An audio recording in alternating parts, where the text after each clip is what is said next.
In this video, I'm going to break down how to build a high-performing six-figure plus sales team.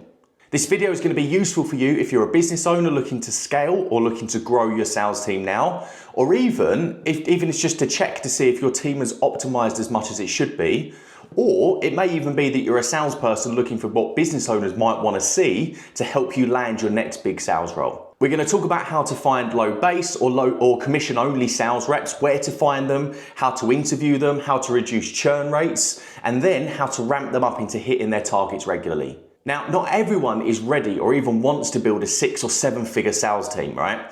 So you can use this, but scale down to get you off the phones. Maybe you're a business owner that's on the phones yourself, or even just to start building or add some new sales reps to your team.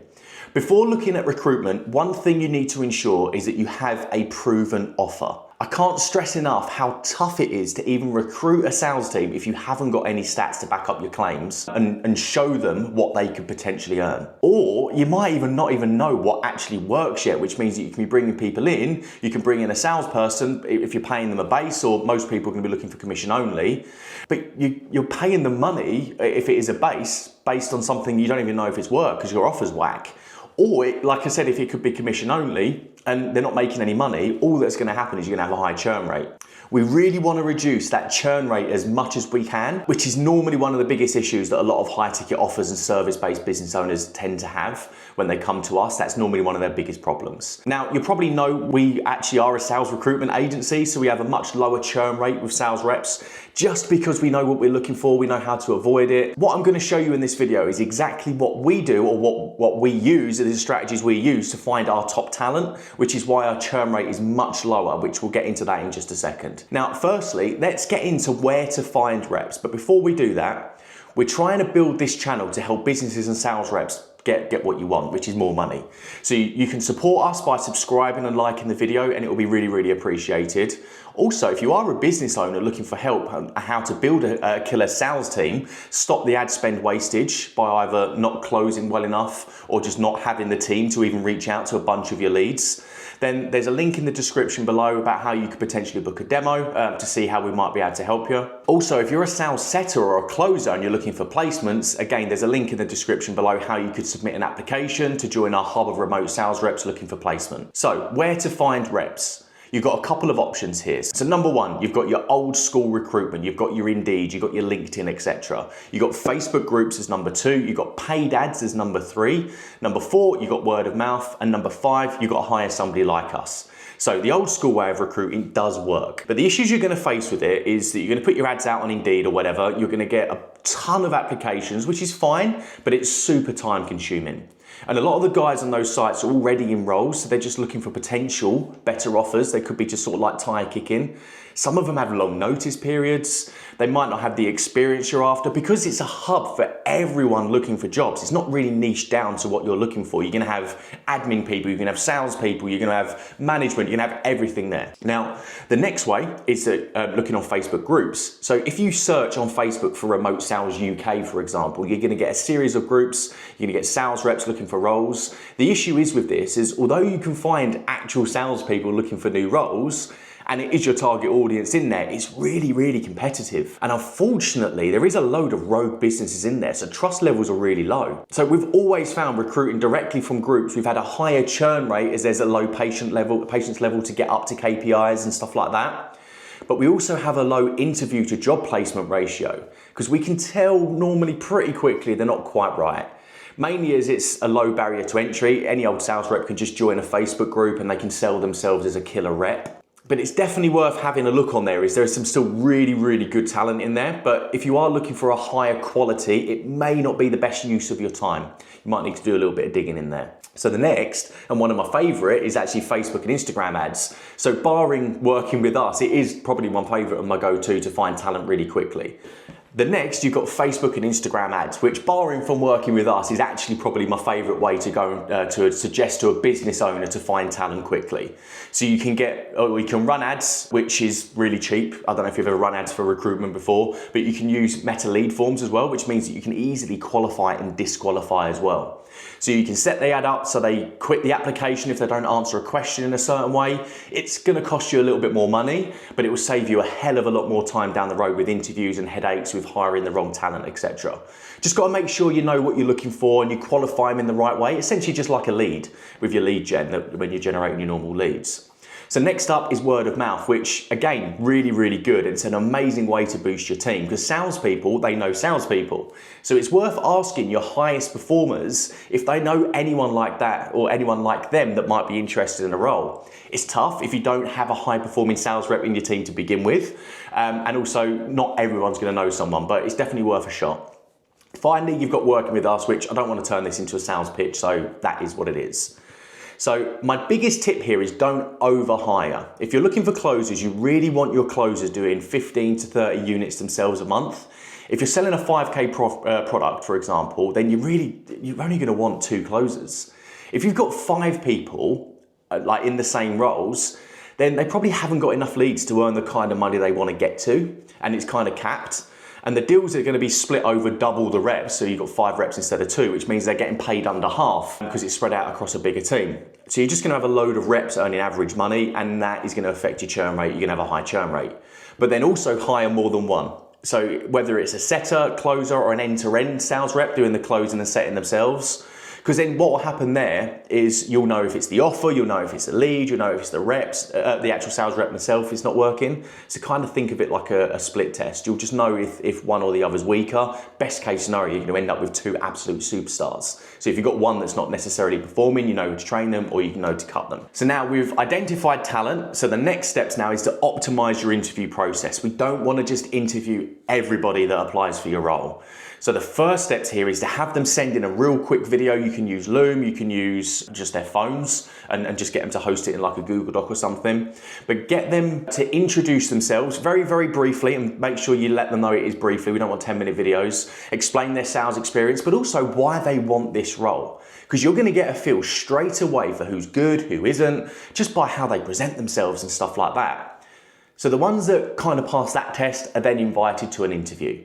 Now, ideally, you're going to want to interview at least 10 people per role, which sounds tough, it sounds scary, and it sounds time consuming. But you can break that down into group interviews. Groups are great because then you can get an idea of who the leaders are in the group and who just copies other people's answers. You can kind of look out for that stuff. If somebody's just regurgitating what they've just said, then we can kind of see that as a red flag.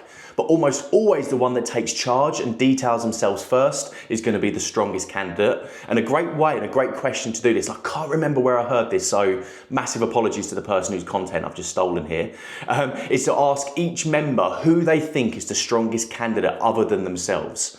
And I promise you, almost all of them will say that person who led the interview, that leader in the group. Remember, there's the interviewee's truth and then there's the real truth as well. So double back to certain answers. If you feel like you've got like a fluffy interview clean answer, so double back to it because you're going to start to get the real reason. Like if they said that why they've left a job, for example, and they say the standard nonsense that you get with it and you just kind of don't really, like you've heard that a billion times before, just lack of opportunities, cap commission, all that kind of stuff. We want to know what the real reason is. So don't be scared to double back and ask them, was there any other reason why you potentially left this role? And then you're going to start to get the real truth or closer to the real truth and more of an idea. And then we want specifics. So ask them about times where a role wasn't going so well, then ask them specifically what they did to make sure that they hit their targets next month, for example. It means you just avoid the usual fluff that you'll hear in interviews and you'll just get a really good idea of their credentials. Remember, when you're trying to break the £100,000 a month mark or $100,000 a month mark, we want and need top talent, especially in your closing team. So if you're looking to get there really quickly, you need ready players. If you're more patient and you're not necessarily looking to do it straight away, you can sometimes settle for a doer-upper.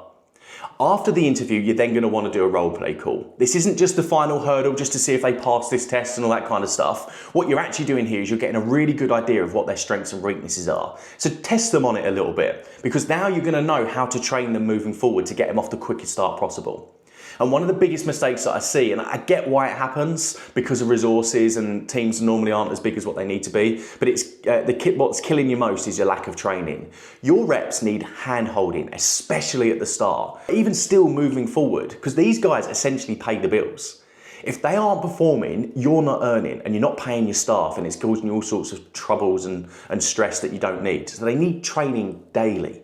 They need daily meetings or at least daily check-ins. They need regular call review, which is one that I never ever see, but they need constant improvements. If you can't do that and you haven't got the resources to do it, then you need to find someone that can, whether that's in the form of a sales manager or outsource to a company like ours. So onto churn rates. If your sales team aren't making money, they will leave, period. So you need to make sure from the off, they're understanding what's expected from them. So in terms of working hours, KPIs, sales targets, we want verbal confirmation that this works for them and they're willing to commit to it. You should have proof of concept already, so you should know what's expected from them. You should have a very good idea of what you expect from that person and what's realistic. Now, we spoke about this just a minute ago, but daily and ongoing training needs to happen to keep them on top of their games. I use what I call a daily journal, and it needs to be filled out at the end of every day, non-negotiable. It's very simple in a Google Doc. So for setters, they would have to put down how many calls they've made, how many connections they had, what was the call time, 3 things they did well, and 3 things they need to improve on. So we use these forms to hold them accountable for their output, but also so we can relate that information back to marketing. If they got low answer rates, but they made lots and lots of dials, we need to take a look at their lead source. So we can give that information back to marketing. We can have a look at what lead sources are getting the best answer rate. Or if their output's low, then we can address that with training. Might be a mindset thing, but there's normally something based around it we can deal with. So we can direct training based on what they could have done better. And there's always a correlation. It might be they're letting too many calls go away, like just getting to a follow-up. They're not closing them on that call without handling objections in the right way. So we know how to improve them. Now, if it's a closer, they list all of their calls for the day. So if they've had 6 calls, they put down all 6 calls. And then they tell you, did they pitch? Did they close? Why didn't they close, etc. So again, we can help them maximize close rates. We track no-shows, again, so we can adapt our marketing strategies for that as well. So then ramping them up into hitting target, there's gonna be an element of patience with this. Month 1, we want them to be making a sale or 2 or worst case, showing real improvement. Month 2, we want them to be there or thereabouts in terms of hitting KPIs. So if your KPIs for them is 20 sales per month, month 1, what we're gonna do is actually limit their calls a little bit. So if their capacity is 6 calls a day, we want them to have roughly 3 calls per day. The reason for that is we don't want to be wasting top quality leads and missing potential sales. So until they're proven and they've proved to you that they can actually close, we're going to just hold them back a little bit. So if you're a new team, you want them to be listening to your top performers, or if that's you, then they need to listen to your calls while they're off calls. They may be a ready-made superstar, but unless they know your industry, they might not know how to answer some questions. So they might have a really good track record in terms of closing, but they don't know your industry. So that will cost them sales. You're not always going to find these guys that know your offer and your industry inside out, so they will lose sales with a lack of knowledge at the start. So just be comfortable with that. You can always go back to those leads if you need to, whether that's you or one of your highest performers. Month 2, once they've proven that they can close, you want to then start ramping them up into capacity. Then they should be aiming for 15-ish deals in month 2 if their target's 20. Month 3 is where we want them to be hitting 20 deals per month if that's their target. If you're hiring setters or low ticket sales reps, that are going to sort of feed in low ticket sales, you just want to get them on the phone as quickly as we can and get them at full capacity as soon as they're ready. So it might seem to you there's going to be a hell of a lot to building a team, and yeah, there is, but you've got to remember that these are the guys that are bringing in the revenue. These are the guys that are literally hitting your 100K per month. So they need to have the most care and attention. If you like this video, then you might want to check out the video that's magically appearing in your screen right now, which will show you how to make sure that your closers have the best and most efficient framework to close as many sales as possible. See you in the next video.